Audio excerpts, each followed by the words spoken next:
Hello everybody, my name is Francisca Idio, and for my policy proposal, I talked about the topic of water security in the Niger River Delta region.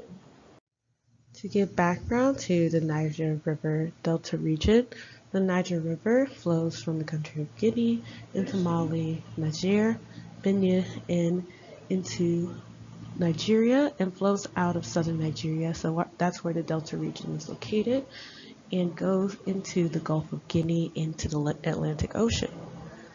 Oil was first discovered in 1956 by British Petroleum, and petroleum and oil accounts for about 83% of Nigeria's GDP, and natural gas production accounts for 10% of Nigeria's GDP. And according to OPEC, about 1,535 barrels of oil are produced per day.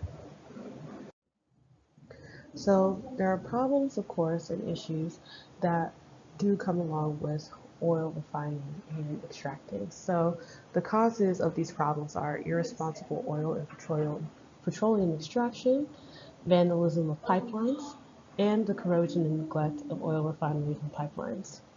The effects of these problems and causes are oil spills, obviously, the contamination of water, as well as the contaminants being polycyclic aromatic hydrocarbons and other chemicals.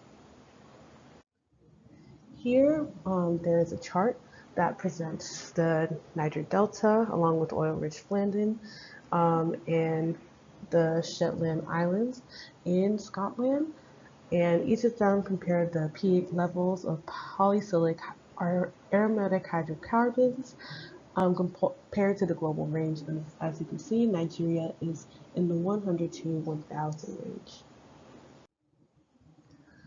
So of course, by direct consumption by drinking the oil contaminated water, or indirect consumption by eating fish that have resided in that water, as well as consuming crops that have been watered with contaminated water from these oil spilled places, cause very harmful effects, health effects on the stakeholders or the human beings residing in that area.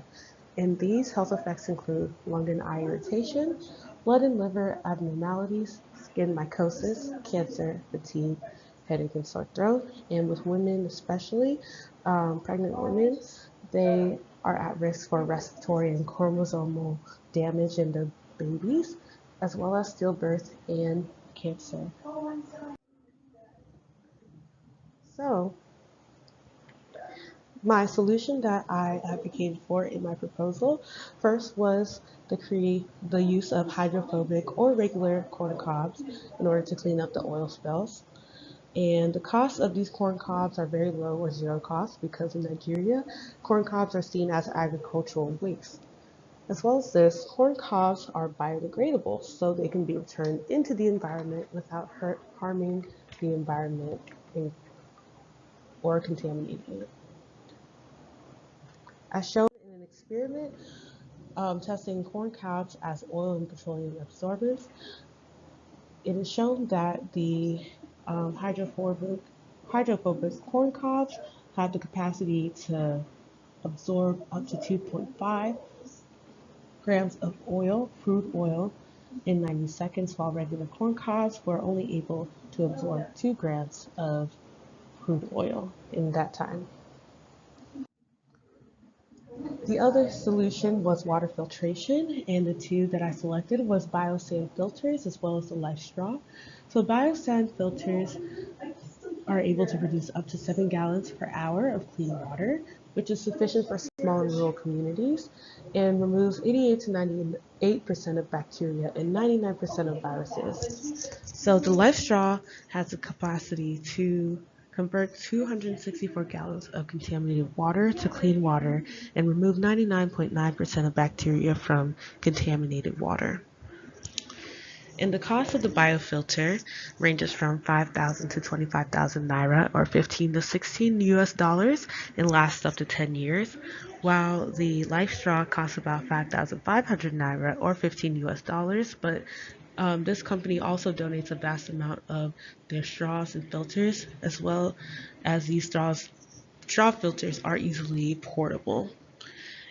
They have also been tested in countries such as Ethiopia and Guinea and have received a positive feedback. So in conclusion, water security is a big environmental issue not only in the Niger Delta region, but in other surrounding regions and other developing nations. And I believe that everybody should have the right to and access to clean water because it can promote a healthy economy, healthy lifestyle, and healthy society. Thank you for listening.